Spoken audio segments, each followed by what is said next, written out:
All right. Hello, everybody. Welcome back to Music Wednesdays. I've got another special guest. I think I say that every week. We're all special.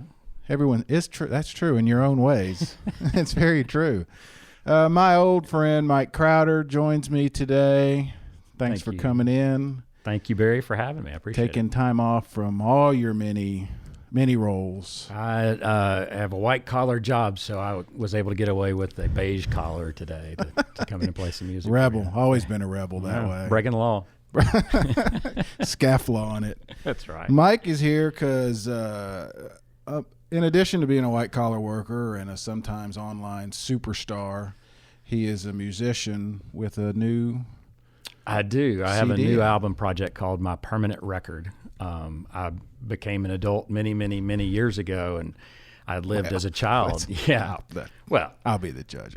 But, you know, our parents and teachers would always threaten us with negative behavior going on our permanent record. And then I became an adult, and I realized that's just a big ruse. There's no permanent record existing out there unless you've been arrested, you know, charged with a crime. So I decided to create my own permanent record. That's why I named the album My Permanent Record. I like that. Is a good question. We should look up and see if anyone's life has ever been impacted even a little bit by their permanent record. Right. I mean, even if you get a juvie record, it's expunged at some point.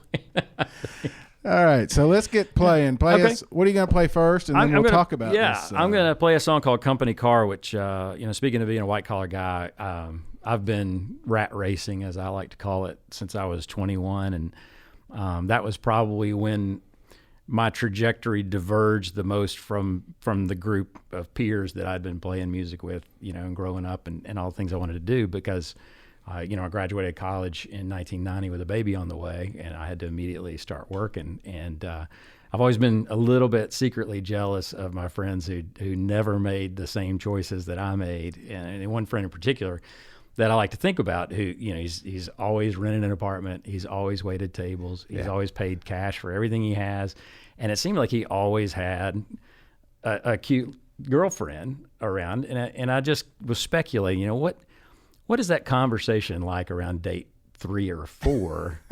You know, how does he explain that his lifestyle is not a path towards something else? So, what are you going to do when you grow up? Yeah, this is it. Yeah, right. Why would I change that? Yeah. So I wrote this song about it. It's called Company Car.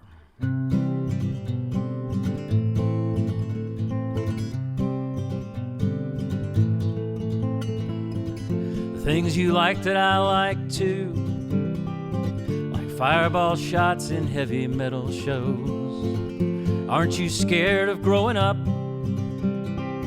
to find yourself just looking back at those? Tell me you've hung on to all your oldest friends. You want me now, but you may not want me then. 'Cause I'm never gonna have a company car, never gonna have a company car. If that's your kind of thing, white picket fence dreams, baby, let's don't take this very far. I ain't the kind of guy who would ever have a company car.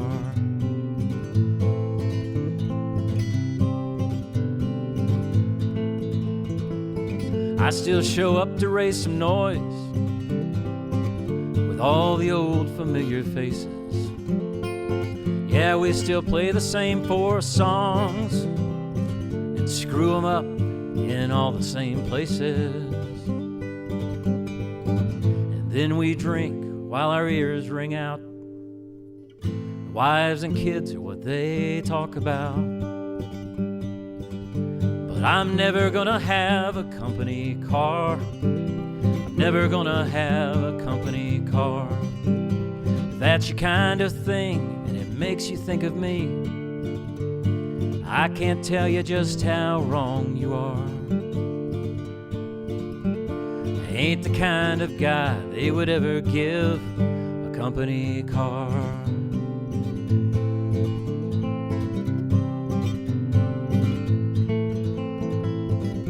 I never did spread my seed. I guess I was scared to see what all my ghosts all mixed up with all of someone else's might turn out to be. 'Cause I've been avoiding adulthood since I was 17, and I've put it off for so long now. No one expects a thing from me. Please, please don't look at me and try and see what you wanna see. I don't have that much to give, but honestly, I'm never gonna have a company car. I'm never gonna have a company car. If that's your kind of thing that makes you think of me, I can't tell you just how wrong you are. I ain't the kind of guy who will ever have. I'm not the kind of guy they would ever give a company car.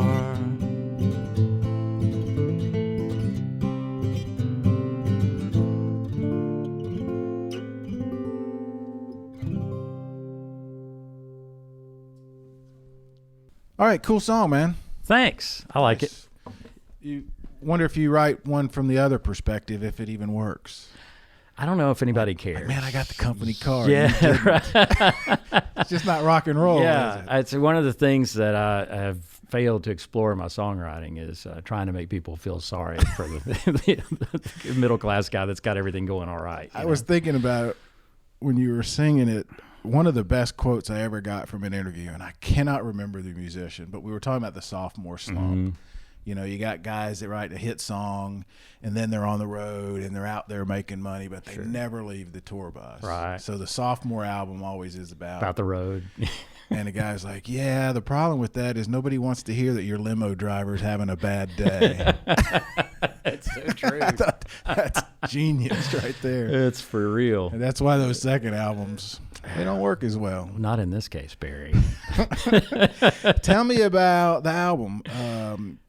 It's driving into town. It seems very, I don't know if localized, but it seems very much about your life in town or in Chattanooga, which is, you write about what you know, right? Sure. There are definitely a few songs with distinct Chattanooga references. Sea Rock City is one. There's a reference in another one of the songs about the driving into town and seeing the sign for the Alhambra Shriners. And I was kind of picturing those signs they used to put on the city limits that have all the social clubs banners on them, And so when you're driving up Signal Mountain every day, there's a sign there that's got the Lions Club and the, Women's Garden Club and whatever.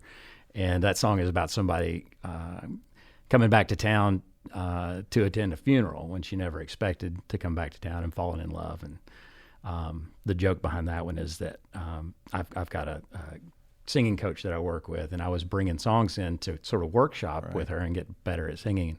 She's like, all your songs are so dark. Can't you write a love song about, two people that actually end up together? And I said, sure.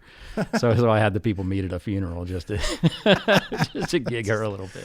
I had a writing teacher at UTC who was great, a guy named Kent Nelson, and he wanted more detail. And we had an older woman, probably 70s even, who was taking the class, and somebody died in every story. Every story. It was all they fall in love. It was either they were high school sweethearts, they got back together, and then one of them died. Yeah. Every time. Well, that was her life, 70 years old. I guess. And Kent was convinced. He's like, that's fine. People can die, but I want detail. I want to see the hair in the sink. I want the pain, the angst. I was like, oh, man. He was brutal. Yeah. Well, all right. Let's do another one, and then we'll talk some more about the songwriting and all that. I want to talk a little bit because you and I have known each other a long time. You've been very active in the local scene, and I just want to get your thoughts on how it's changed and how songwriting has changed for you and all that stuff. So happy to do it. There's a song I wrote about trying to have a realistic take on the experience of being a dad. and fatherhood and the phases that you go through. And fortunately, I've been through most of the phases with a couple of our kids, and we're going through some of them with the other ones. So I got to, it was ended up in a frustrating situation where we were on a family vacation and driving down the road, and 3 hours in, all you've heard from the back of the van is, "Hey, Dad, hey, Dad, are we there yet? Hey, Dad, I'm hungry," whatever. And I turned to my wife and I said, if I hear "Hey, Dad" one more time, and she said, "Well, there's going to be a day." Yeah. Yeah. I heard you do this at one of the songwriting contests. It's well, good. Great Let's song. play it. Thanks. Yep.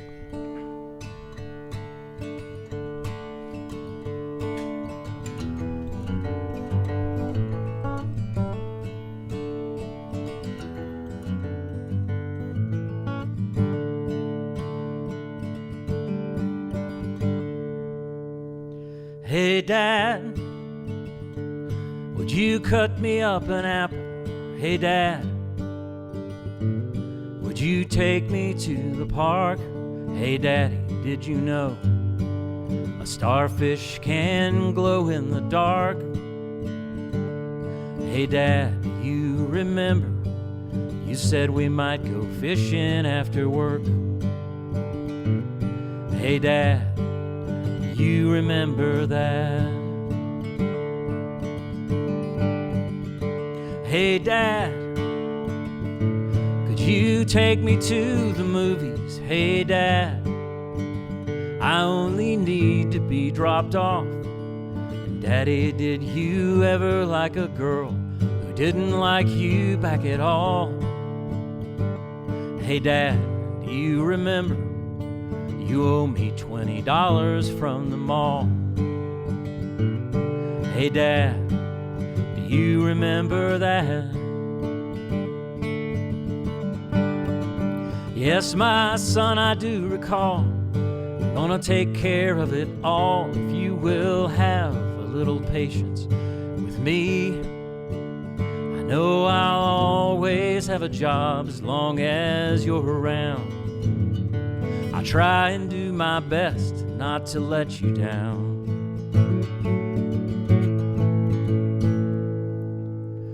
Hey, Dad, can you believe I got accepted?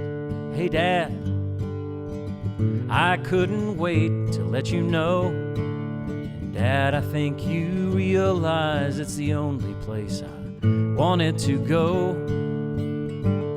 Hey, Dad, I always think of how you taught me not to set my sights too low. Hey, Dad, do you remember that? Yes, my son, I do recall. Surprised at all, I always knew we were headed for this day. I know you'll make me proud like you've always done. Don't forget to call me just to say, hey, hey, hey, hey. Hey, hey, hey. Hey, hey.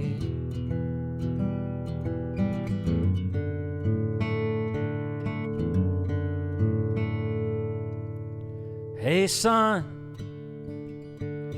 would you come around this weekend? Hey, son, I could really use a hand. Things that once came easy are getting kind of hard for your old man.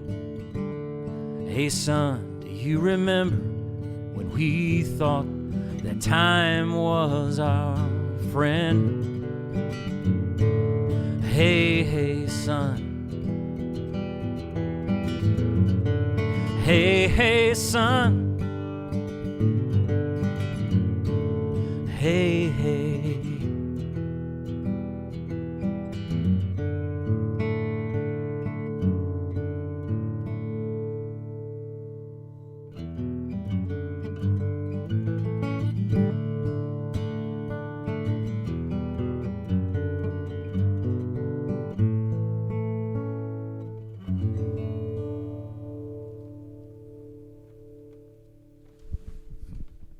Nice. There's that. Thanks. There's that dark side.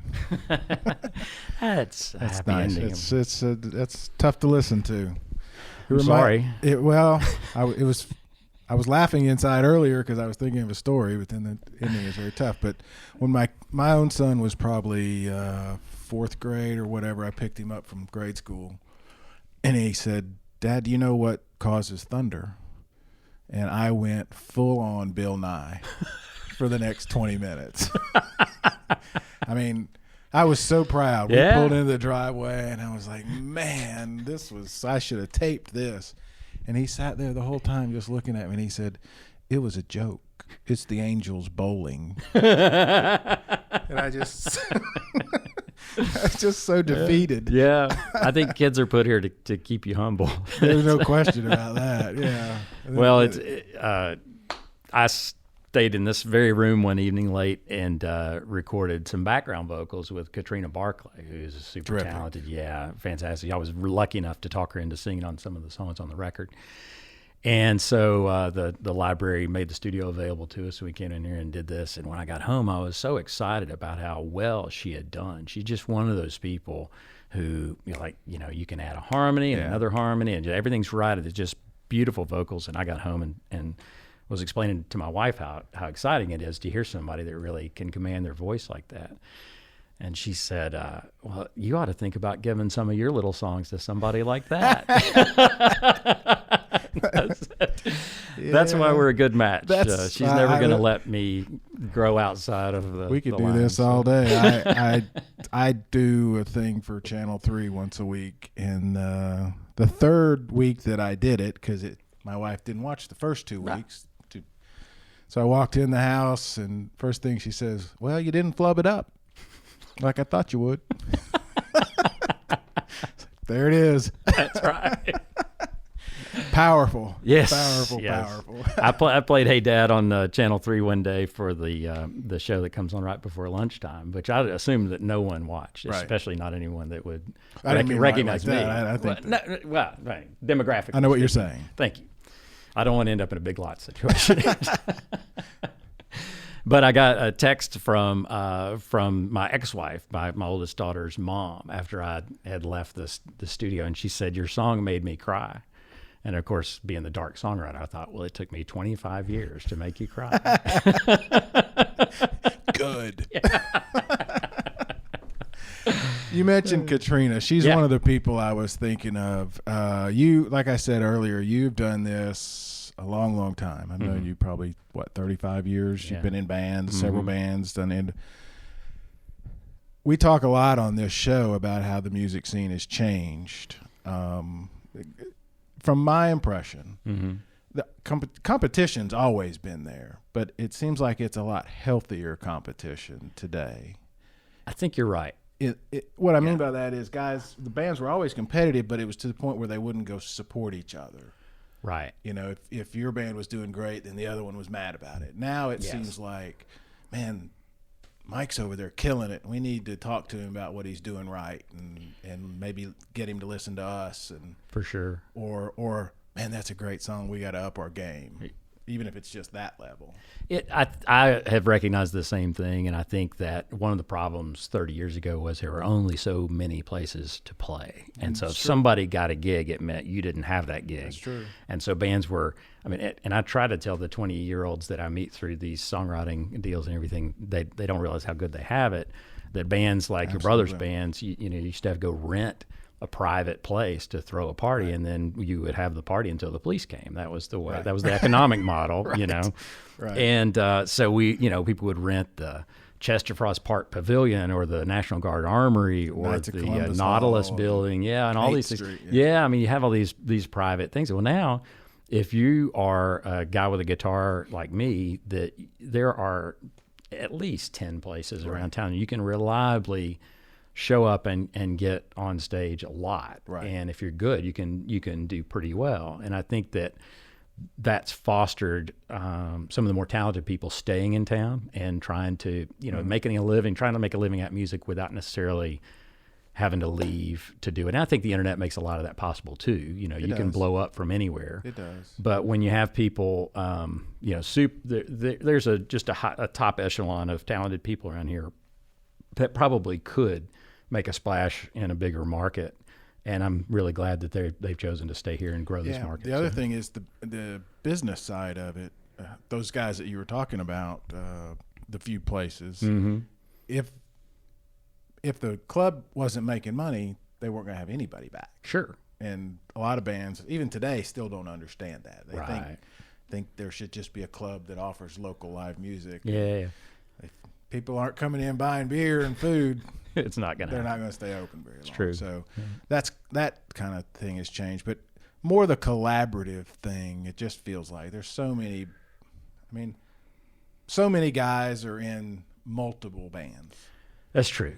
You know? Yeah, and they're all viable and they're all creative. Right. Exactly. You know, that is an awesome thing to see. Yeah, and I think that aging out of the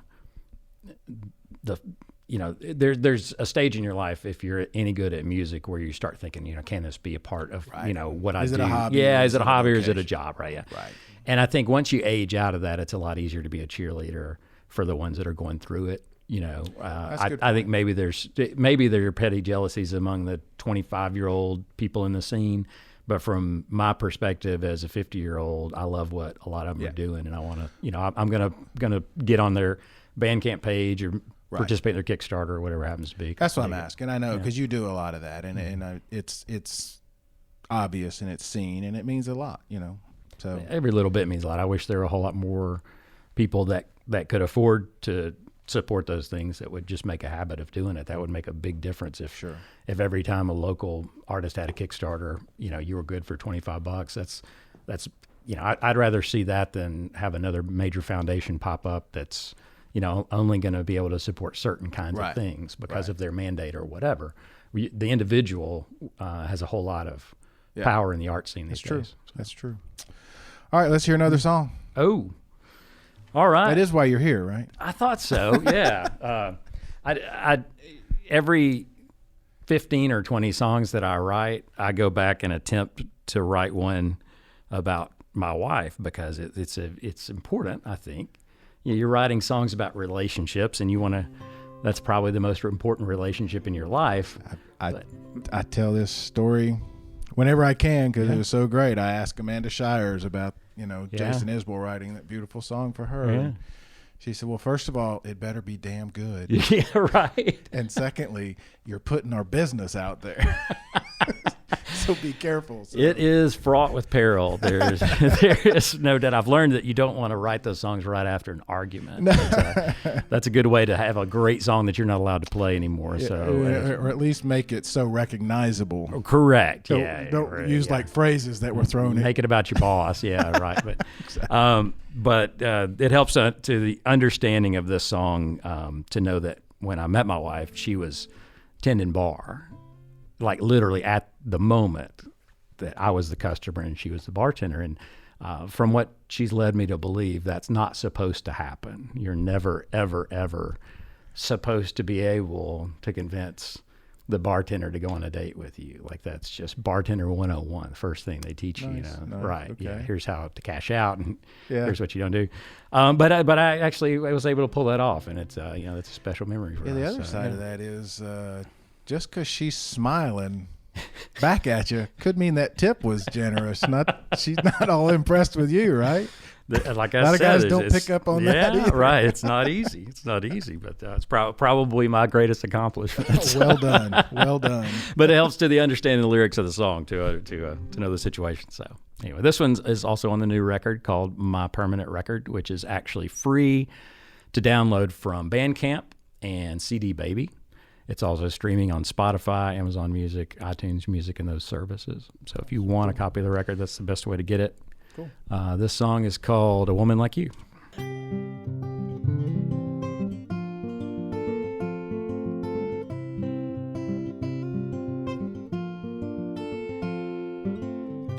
I set out to make my mark upon the world, rushing headlong through every door.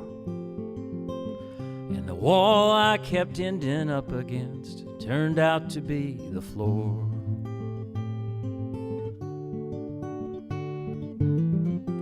When I finally was presented with a sign, it was glowing red and said it's Miller time.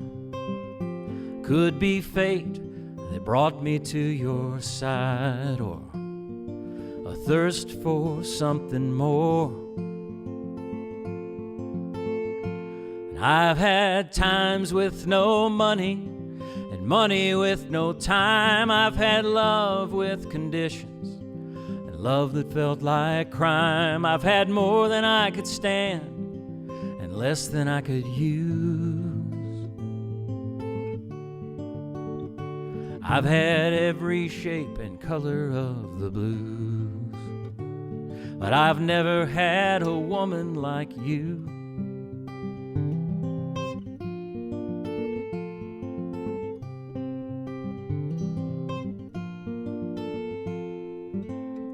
Some people looking for a wild one they can tame, others trying to find someone else to blame, someone to keep them warm until they find that something they can't name. Well, here's to them and whatever they desire. I'll raise a glass to whatever they require. I'll just stay here warm inside your fire. I've got no need to roam. I've had times with no money and money with no time. I've had love with conditions and love that felt like crime. I've had more than I could stand and less than I could use. I've had every shape and color of the blues. I've never had a woman like you. A woman like you.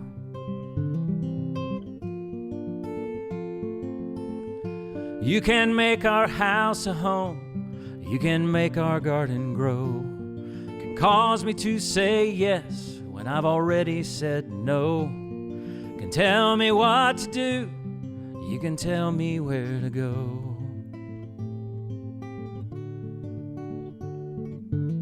And lead me to question all those things I used to know. And I've had times with no money, money with no time. I've had love with conditions and some that felt like crime. I've had more than I could stand and less than I could use. I've had every shape and color of the blues. I've never had a woman like you. A woman like you. A woman like you.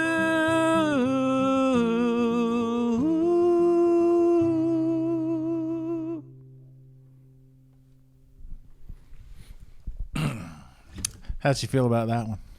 She said it was cute. That's high praise, man. It's as good as it gets. Yeah, right. Got you right there, I bet. Yeah.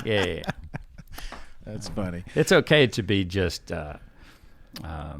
tolerant versus supportive. Yeah. You know, sure there are hobbies of hers that I'm more tolerant than supportive. Just so don't be cruel is all I right, intolerant. That's negative.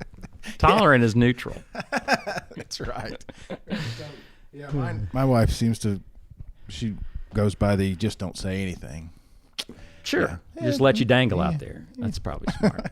Well, you know, a lot of guys our age are, you know, their hobbies are cheating on their wives, playing golf all day long, Saturday and Sunday. You know, these are pretty. Not me. Yeah, me neither. Not me. I'm at home in the basement making music. So. Who else on the record? Tell me about the record. Where'd you make it? Yeah. You said some of it here with Katrina. Yeah, I recorded 95% of it at home in a little home studio that I've built. It's nothing fancy. It's just what everybody has these days.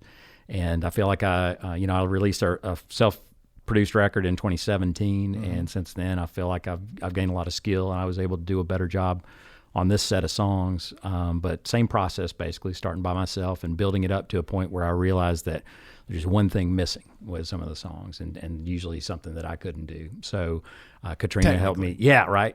I definitely can't sing backing vocals as well as Katrina Barclay, so she came in. You mean, okay, yeah, like right. that. Yeah, exactly. Not with the software or the No, hardware. no. Gotcha. Figured all that out. The YouTube is very helpful for that. It's amazing, isn't it? But John Bulware is a great fiddle player, plays with Slim Pickens and others here in town, and he's just like Katrina, just comes in, nails it. Yeah. 90 minutes, you got 3 songs done, and he's terrific. I think he's like a multiple state champion on many instruments. Yeah, if it's got strings, he can do it. I remember Randy Steele introduced him as fiddle champion, Tennessee guitar champion, and Mississippi pillow fight champion. It's a great line. I haven't challenged him to a pillow fight, so I really know, but he's a heck of a fiddler. So he was able to help me. That's 2 projects in a row he's helped me on. I sent one of the songs to a friend in Nashville who added lap steel. Ed Pedersen, he's also the mastering engineer on the project, and Millard Ramsey. If you remember Millard, Sure. He's a guy that I knew from the old days, and we played in a band together called Uncle Lightning for a lot of years. And he's got a particular style of backing vocal that just suits some material perfectly. Yeah. And so we actually, I took my little mobile rig down to his law office in Ringgold one day on a Saturday. Nice. And we set it up right across his desk where he practices law these days, and recorded Nice. backing vocals on a couple of songs. But other than that, it's me. I played bass on all 11 tracks this time. And captured all the guitars myself, mandolin, and my own vocals. So it's very much a homemade project. How has the songwriting changed for you? I feel like I've gained some confidence in where I'm.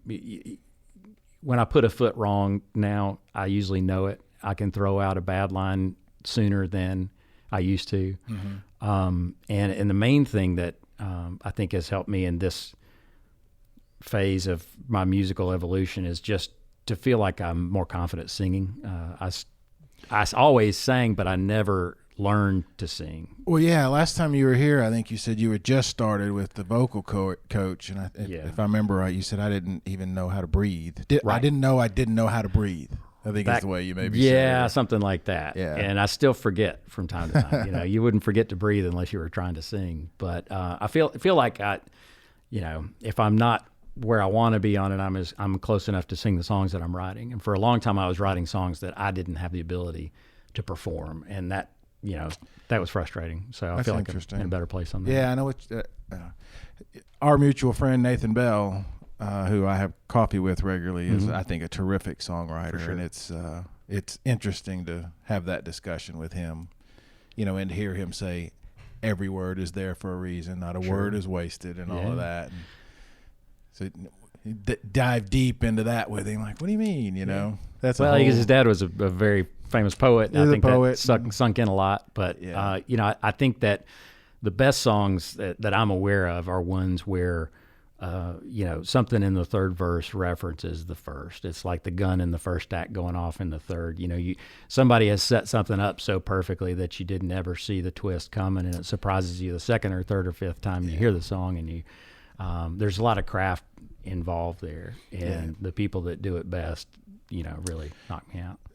I'm asking all this because it's fascinating. What Hitchcock called that the MacGuffin, right? Yeah, the sort of hidden thing in his films that the audience sees. That but we do a podcast, Brad Steiner and I, related to Bonnaroo, the What podcast, and so we've had several guests on this year that played at Bonnaroo, and a theme that kept coming up, and it surprised us because we didn't mean to go after it, was younger, particularly artists who said, I just wrote this album for myself. I didn't care if anybody listened to it.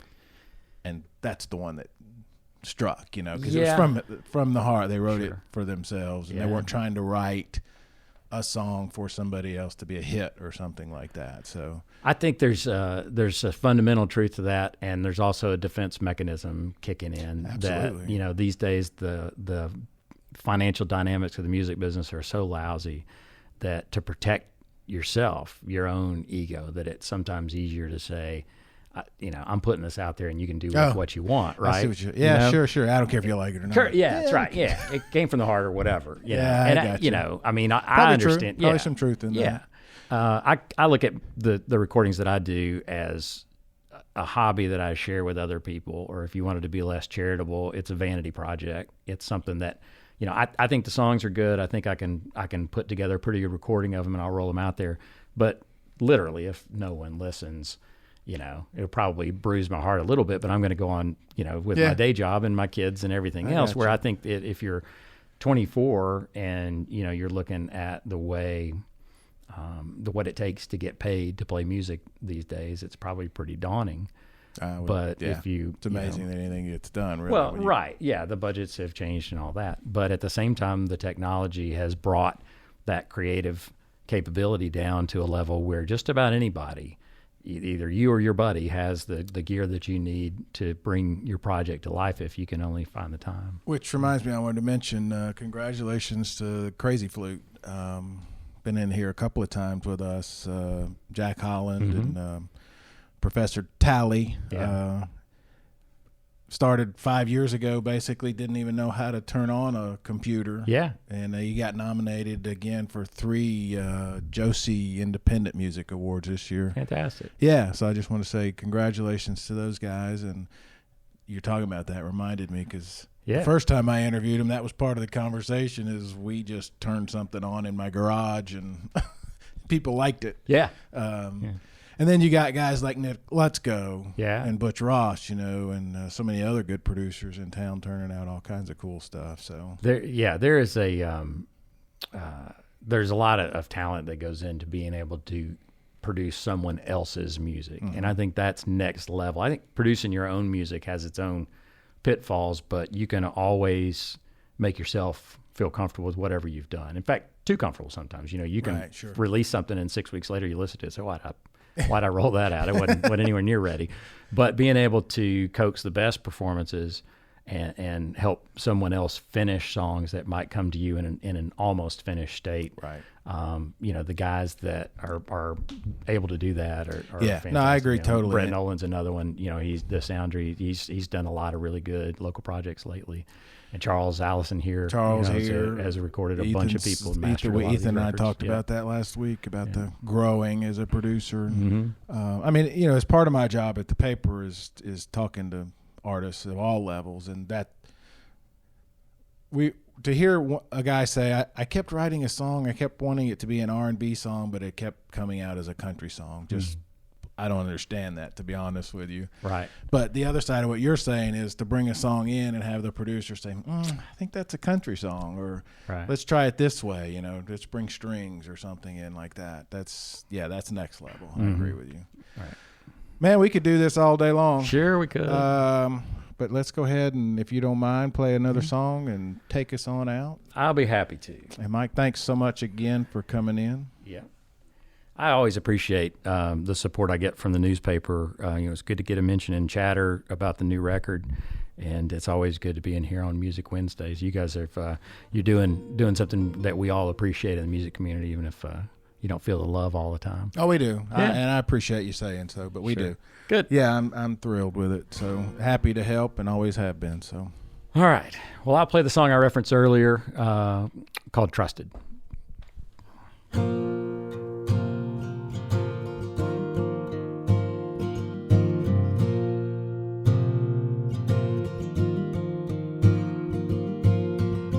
Airport rental car, economy plus. Your brother would have picked you up, but you didn't want the fuss. It's the same 2 lanes and the same old signs, a rotary, the Alhambra shrine. Welcome to the place that you were dying to leave. You swore you'd never make it back to this godforsaken town. Once you'd made it in the city, we could only drag you down. Then your uncle on your mama's side took a turn for worse, and then he died, and mama called, mama cried. It would mean so much to me if you were here.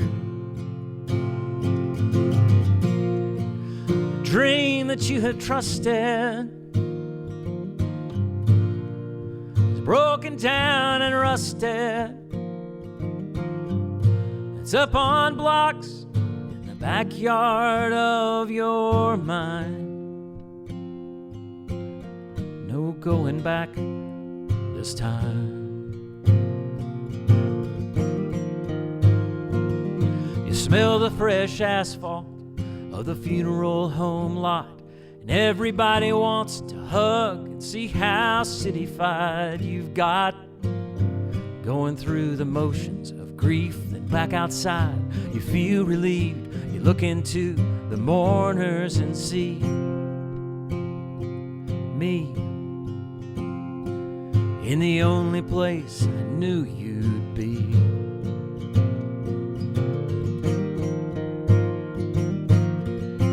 Yeah, I'm still around to know I never left. I never went to college, but I've done all right for myself. Lady friends have come and gone, never anyone for very long. They figured I was holding on for you.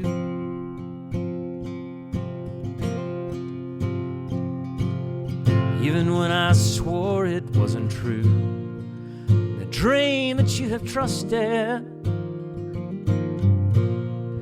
is broken down and rusted. It's up on blocks in the backyard of your mind. Ain't no way around it. Come back where you found it.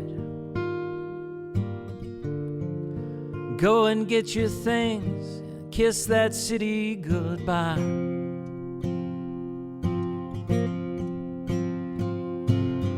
No going back this time.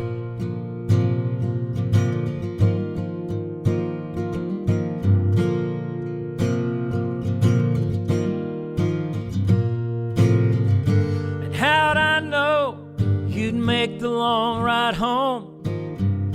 How'd I know you'd been feeling so alone?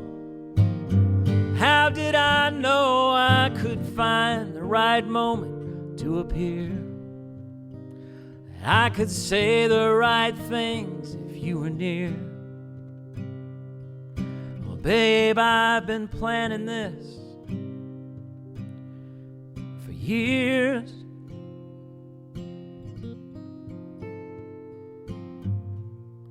It's a dream that I have trusted, never let get rusted,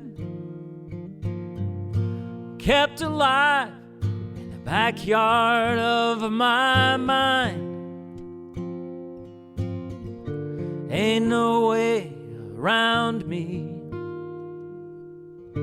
Come back where you found me. Let's go and get your things and leave that city behind.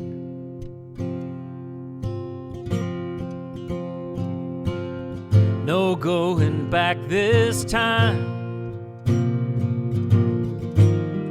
This time.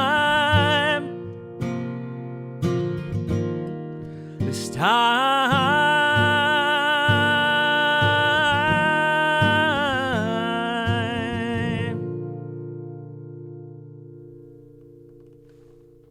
Thanks, Barry.